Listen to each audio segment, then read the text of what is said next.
The call started while I was making my second cup of coffee. Monday morning, half awake, wearing a hoodie I hadn't washed in 3 days. I was stirring in powdered creamer when the CTO's voice cracked through the speaker.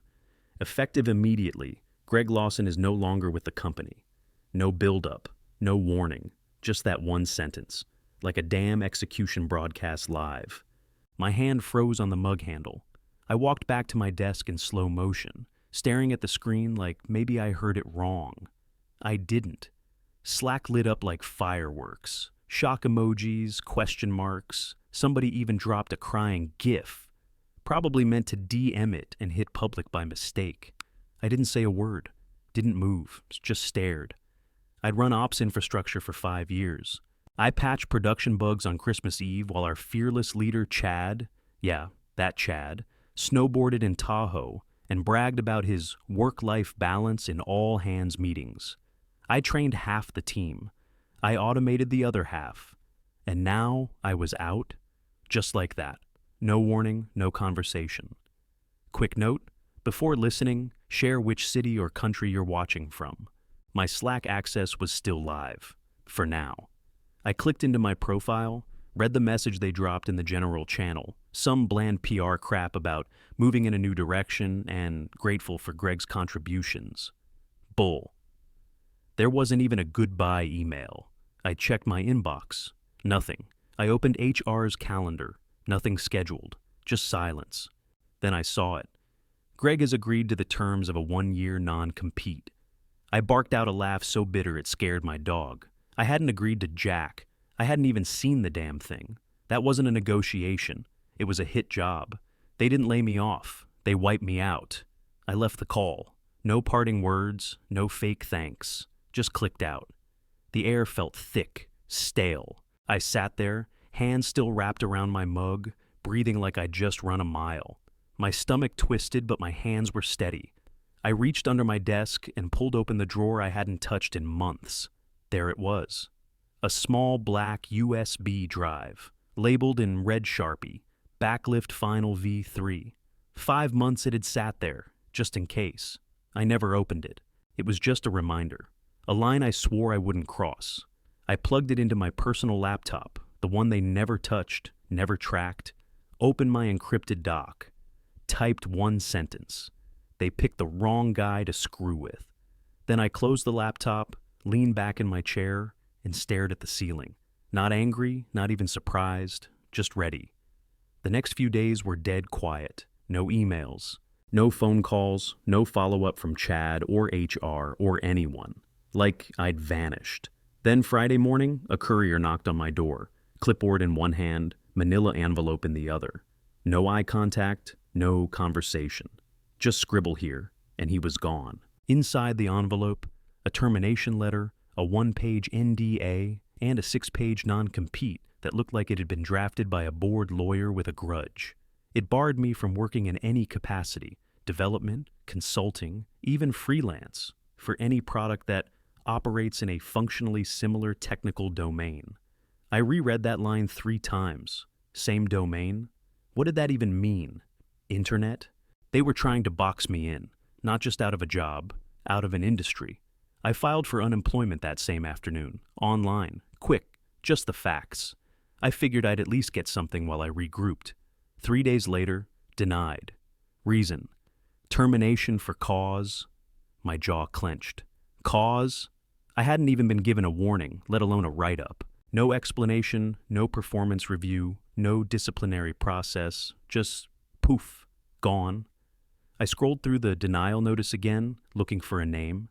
Buried in the form letter, per verification provided by company representative Karen Myers. Karen, figures.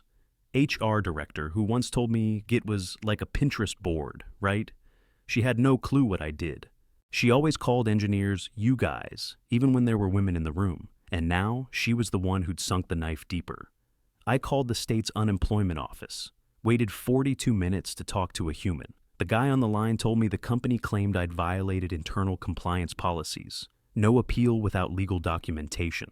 That night, I barely slept. My head throbbed. I couldn't stop replaying Chad's voice, cold and clipped. Greg Lawson is no longer with the company. I opened Slack the next morning. Access denied, tried my company Git, credentials revoked, Google Suite, gone. The next day I got a DM on my personal Twitter from an old engineer I used to mentor. She sent me a screenshot, internal memo, confidential, forwarded by mistake apparently. Top of the page, subject, removal of Greg Lawson artifacts.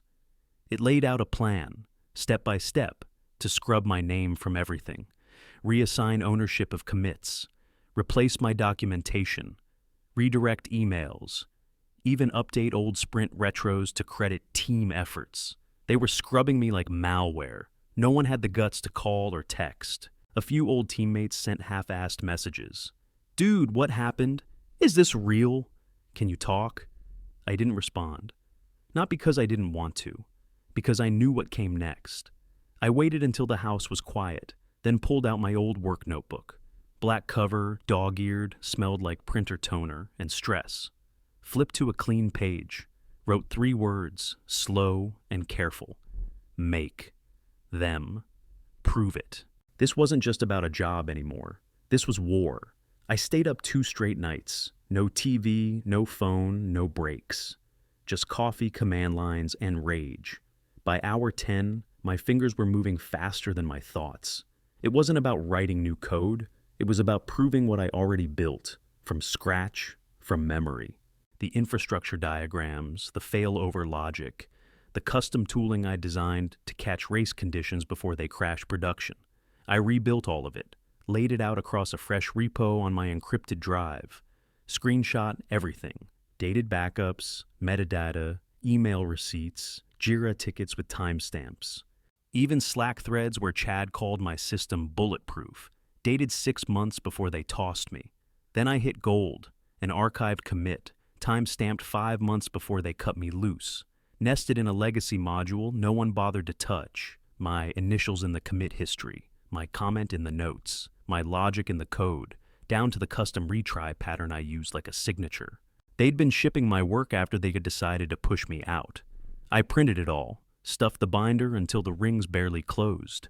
Then I called Saul Latner. He wasn't on billboards or radio ads. No gold watch, no desk trophy. I found him through a guy I knew who used to do procurement contracts for the city.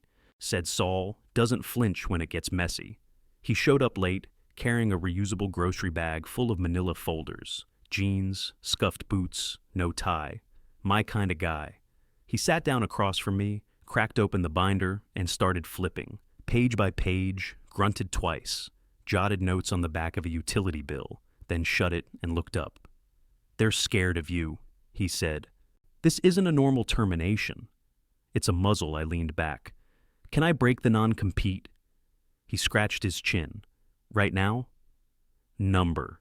They wrote it airtight, but the law's changing January 1st. New statute wipes the whole thing out. Once that hits, they've got nothing." I looked at him hard. "So I just sit around and wait?" "No," he said. "You prepare. Quietly. You lay every brick. And when the clock hits midnight, you walk through clean. You don't take their IP. You don't touch their tools. You build something better. On your own terms." He paused, leaned in. "Keep it clean until then. If you do, they can't touch you." I didn't ask any more questions. I just nodded. That night I packed a bag. Just basics. Hoodie, jeans, a few notebooks. I logged into LinkedIn, deleted my profile, killed my GitHub, scrubbed my name from every tech forum I ever posted on, set all my domains to private, and spun down every service that could link back to me. I didn't tell my friends, didn't even text my brother back. Not yet. I shut down my desktop, unplugged the monitors, and slid the USB back into its slot in my bag. Still labeled Backlift Final Visi 3, still untouched. Then I turned off every light in the house, locked the door behind me, and walked into the night. No plan yet, no roadmap, just quiet and focus. I resurfaced in a small industrial park just outside Youngstown, Ohio. Old brick building, busted HVAC, one flickering exit sign over the door. Perfect. No foot traffic, no nosy neighbors, no tech scene. Just grit and silence. Set up an LLC under an old alias I used back in college. G. Riker. Clean paperwork, new EIN, burner number. I didn't even register the site under my real IP. Everything firewalled, offline, air-gapped where it counted. I didn't do this solo. I called two guys I mentored during internships, Troy and Malik. Smart, loyal, never folded under pressure. When I asked if they wanted in, they didn't hesitate. "Greg, you serious?" Troy asked. "You're really doing this?" I looked him dead in the eye. "We're not building a clone. We're building what they should have built." Malik leaned back in his chair. "All right then. No names, no backtrace. We go clean." We all shook hands. That was day one. We worked out of the back room, next to a defunct CNC shop that ran metal late into the night. We coded through the noise, ate like crap, slept in shifts. But the code? Clean, fast, modular, no legacy junk, no bloated frameworks. Every commit meant something. We started calling it Archive. Stupid internal joke at first. Some play on archive and survive, mashed together during a 2 a.m. Red Bull binge, but it stuck. Became the repo name, then the product name, then the company. Troy handled front end, tight, intuitive UI. Malik ran ops like a surgeon. Auto-scaling, logging, rollback pipelines with zero downtime deploys. I handled back end, pure logic, nothing wasted. Every feature had to earn its spot. By the end of month one, we had an MVP, no fluff, just raw working tech, secure fast. Did everything the old system did, but smarter, lighter, and way more stable. We didn't market it. No launch post, no Twitter hype. Just flipped the switch and let it sit. Then whispers started. We saw them on random forums, tucked into Slack threads. "Anyone else seen this Archive thing? Looks like our stack, but not awful. Kind of feels like Backlift, but it works." We never replied, never liked a post, but we watched closely. A week later, traffic tripled. We checked server logs. One IP kept showing up, Palo Alto, California. The old company's HQ, same subnet as Chad's office. I refreshed our analytics page, watched someone bookmark the Archive dashboard. No doubt in my mind. He saw it. He knew. And he wasn't sleeping easy after that. But we didn't get cocky. We didn't post victory memes or email old teammates. We stayed quiet, focused, tight. Every night we sat around the same battered folding table, drank dollar coffee, and planned our next sprint. No meetings unless we needed them. No ego, no politics, just product. Archive didn't need hype. It was the statement. The cracks showed up fast. First, it was a billing issue. One client posted on a random forum that they'd been double charged, then locked out of their own dashboard. A week later, a Fortune 100 client asked for a refund after their quarterly report came back with corrupted data and duplicate entries. Support couldn't fix it, couldn't even explain it.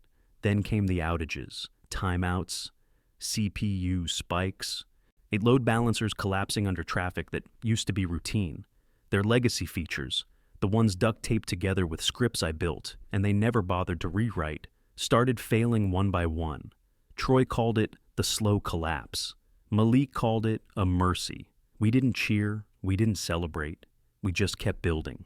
Meanwhile, I got a message through Proton Mail from a domain I recognized, an old client. Subject line, looking at Archive. 2 weeks later, they signed with us. Quietly, no LinkedIn posts, no handshakes. Then another. By the time Chad noticed, they'd already cut ties. Internally, they blamed seasonal churn. He told the team to tighten sprints, like that meant anything. The same people patching bugs were the ones trying to rewrite core logic. Half of it was mine, and they didn't even know what it did anymore. So I gave them a flashlight and set fire to the building. It wasn't IP theft. It wasn't code, just truth. And that didn't break any law. The Medium post dropped on a Tuesday. Author, Riker Dev. Title, "You're not failing because of scale. You're failing because of arrogance." It wasn't a rant. It wasn't emotional. It was surgical. I walked through their architecture layer by layer, highlighted bottlenecks, pointed out the decision to skip version deployments, my decision, which they reversed 6 months after I left, and how it caused cascading rollback issues. I explained why their load balancing logic failed under burst load, and how the shared cache service was duplicating token refreshes under stress. Then I hit them where it hurt most. I mentioned Project Flare, a joke feature name only 5 of us knew, buried in the backlog, never shipped. I referenced Chad mode, a staging flag that disabled tests so he could demo incomplete features faster. I quoted an actual Slack message from a stand-up that got leaked to me by someone still inside. They knew exactly who wrote it, but I never said my name, never once claimed it. Their Slack exploded. Someone screenshotted the post and dropped it in 6 channels at once. Is this real? Who is this? How do they know this? One dev wrote, "Wait, this feels like Greg." Another replied, "No way he'd do this. He's smarter than that I was. That's why I didn't post it from my account." Chad went full damage control, called an emergency meeting, told the team it was a coordinated smear campaign, said they were already investigating the source. Internally, he was losing it. I had people forwarding me panicked DMs and meeting notes. HR was in meltdown. Legal was scrambling. I didn't respond, didn't gloat. I just sat in my car, parked behind a speedway, sipping stale gas station coffee while reading the post again on my phone. Didn't smile, didn't even blink, just watched it climb. Number 17 on Hacker News, then number 6, then it hit number 1. Archive's traffic spiked again, tenfold. Troy added more capacity that night. Malik rebuilt the onboarding flow to handle the new load. I pushed a silent update to our back end, tighter logging, cleaner error handling. We didn't talk about the post. We didn't need to. We just watched the fire burn. By mid-November, Archive was running clean. Final stress tests hit 25,000 concurrent users without breaking a sweat. No lag, no memory leaks, no surprise crashes. Malik hammered the system nonstop for 3 days straight and couldn't get it to choke. We were ready. I met Saul Latner at a diner off E76. Same scuffed boots, same beat-up jacket. He slid into the booth like we were meeting for pancakes, not war. He dropped a manila folder between us. "Everything's in there. You sure you want to push it now?" I nodded. They used my code. And not just while I was there. He already knew the story, but I told him again. Not because he needed it, but because I did. And it wasn't the first time. They'd used my commits after firing me. And even before that, they stole something bigger. There was a module I built 3 months before Backlift hired me. Side project, open-ended. I'd licensed it under a private LLC. Clean documentation, time-stamped repos, internal versioning. When I joined Backlift, I showed it off during onboarding. They said it was interesting. Then they stole it. I never merged it into their repo, never signed it over. But a stripped-down version, same architecture, same logic, showed up 2 quarters later in their backend. No credit, no license, not even a rename. I handed Saul the full packet. Logs, commit trails, build comparisons, time-stamped screenshots. His eyes didn't move much as he scanned it. "They're cooked," he muttered. An hour later, the IP claim was filed. Cease and desist sent. Clock ticking. I didn't stop there. Later that week, I met with a rival firm. Mid-sized, scrappy, always second place to Backlift in RFPS. They'd built good tech, but never figured out scale. They knew who I was the second I walked in. The CTO, graying, honest, no startup buzzwords, looked me up and down, then asked, "So what is this? Revenge?" I pulled out my laptop, opened Archive, and handed it to him. "This is a better system. It works." That's all. He spent 10 minutes clicking through it, then shut the lid. "All right," he said. "We're in." The contract was signed before I hit the highway. We chose January 3rd for launch, first Monday of the year, everyone back in office, maximum attention. More importantly, that's the day my non-compete died. I circled it in red on my wall calendar. Not digital, not synced. Just a Sharpie and paper like I used to do back before the world got soft. December rolled in, and the cracks at Backlift turned into craters. They tried raising another round, pitched the same roadmap I designed 2 years ago. Investors weren't buying it. Too many refunds, too much noise. Then the calls stopped. One VC pulled out mid-negotiation. Another started shopping term sheets to competitors. Backlift's lead engineer left a week before Christmas. 3 junior devs followed. I didn't contact any of them, didn't have to. By the time Chad realized what was happening, the foundation was already gone. He tried hosting an AMA to calm the team. Only 5 people showed up. One asked why their infrastructure was down again. He blamed unforeseen dependencies. What a joke.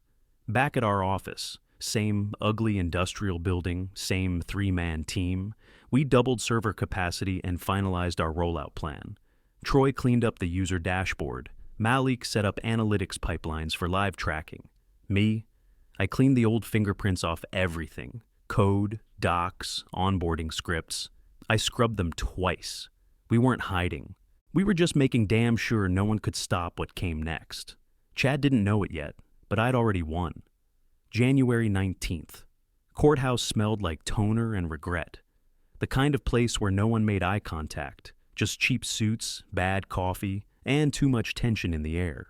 Fluorescent lights buzzed above us while we waited outside courtroom 2B. Saul sat beside me, eating a granola bar like we weren't about to drop a bomb on a Fortune 500. I didn't say a word, just flipped through the printout again. The new state law, effective January 1st, the nail in their coffin. We were called in. Room was half full. Court clerk looked bored. Chad sat across from me in a gray suit 2 sizes too tight, like he wanted to look bigger than he was. His lawyer, some junior partner from a white shoe firm, stood up and started talking like we were in a stage play. Your Honor, we believe Mr. Lawson is in breach of a binding non-compete agreement. The evidence is clear. Product overlap, shared market, intentional timing. He waved a printed copy of my original contract like he was holding a magic scroll. I looked over at Chad. He was sweating. Top lip twitching, right knee bouncing under the table. The judge didn't even blink. Saul stood slow, didn't raise his voice, didn't posture. That clause is now void, he said, plain as anything. He handed over the new statute, highlighted, underlined, notarized. This law overrides the prior agreement. Effective January 1st, it retroactively nullifies all non-competes in this category. The judge scanned it. Read it out loud like she already knew the outcome. Page flipped, pen clicked. Chad's lawyer leaned in, whispered something. Chad didn't whisper back, just clenched his jaw and stared down at the table. Then I saw it. The shift. His lawyer whispered again, this time slower. He knew. He waited for the law to flip. Judge looked up. Mr. Lawson acted within his rights. This court finds no breach of contract. Furthermore, she flipped another page. Backlift Incorporated will pay Mr. Lawson retroactive royalties for use of the module in question, per his licensing agreement, predating employment, gavel down. Case closed. I kept my face flat. No reaction. Just stood, grabbed my binder, and walked out. No parting shot, no victory speech. Let them sit in it.